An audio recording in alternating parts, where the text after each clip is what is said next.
In the end, the timing couldn't have worked out any better for Sean Monahan.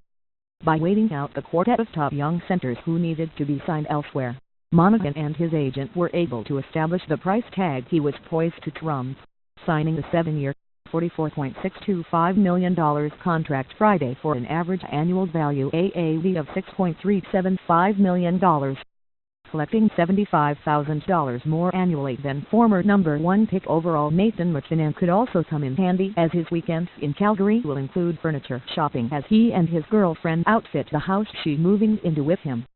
"I would sign for 20 years if I could in Calgary," said Monahan, whose lengthy string of contract silence had local fans getting increasingly nervous. "When I got drafted here it felt like home right away. 2 years ago when we made the playoffs and the city was going crazy was probably the best time of my life, and I want lots more of that. So do the Flames, obviously. Debate all you want over who the best player is, and will be, amongst Alexander Barkov's $5.9 million AAV, Mark Stiefel $6.125 million AAV, Philip Forsberg $6 million and McKinnon $6.3 million AAV. But no one can deny the man who has outperformed them all so far is the 6'3", 200-pound Toronto native who has been the picture of professionalism, versatility and durability since he was taken 6th overall in 2013. His 80 goals and 159 points top the aforementioned list, making it a no-brainer for super agent Pat Boris to insist Monahan was paid accordingly. The sticking point was how much more, creating 2 months of radio silence from both parties who suddenly emerged Friday to fill out paperwork and make the richest deal in team history official. It took that long because for a franchise that has essentially been devoid of a legitimate top-line center for decades, it is one of the most important deals in Flames history. Morris explained the delay came from both sides being deliberate and well-prepared. Add to that the fact the Flames are up against the salary cap and still have Johnny Gaudreau to sign, and it's evident this needed to be done right. And it was, especially considering he's still making less than Captain Mark Giordano annually $6.75 million AAV. With all due respect to Jarome Iginla and Giordano, this mega deal is one of safest in team lore.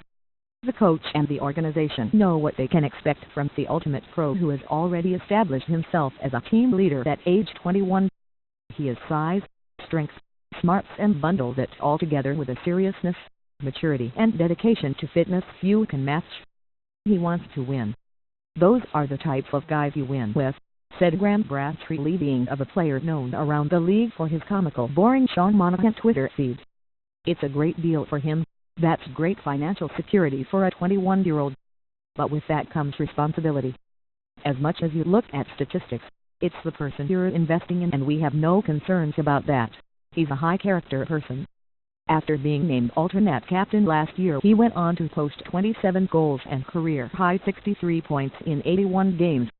His production helped elevate winger Johnny Gaudreau to superstar status as the 5'9", 157-pounder finished 6th in NHL scoring.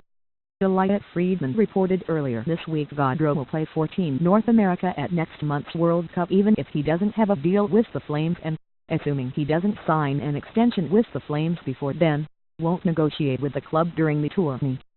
Given the fact his numbers in his first 2 years dwarf those of Vladimir Tarasenko, Gaudreau is looking for a deal similar to the one the St. Louis Star inked last year with an AAV of $7.5 million. One of the hold-ups there appears to revolve around the fact Gaudreau's restricted free agency status is such that it prevents the threat of teams submitting an offer sheet for the college star. Asked what a boring Monahan agent would say about the lucrative deal, Monahan surprised no one with his response. "Maybe just a smiley face. LOL.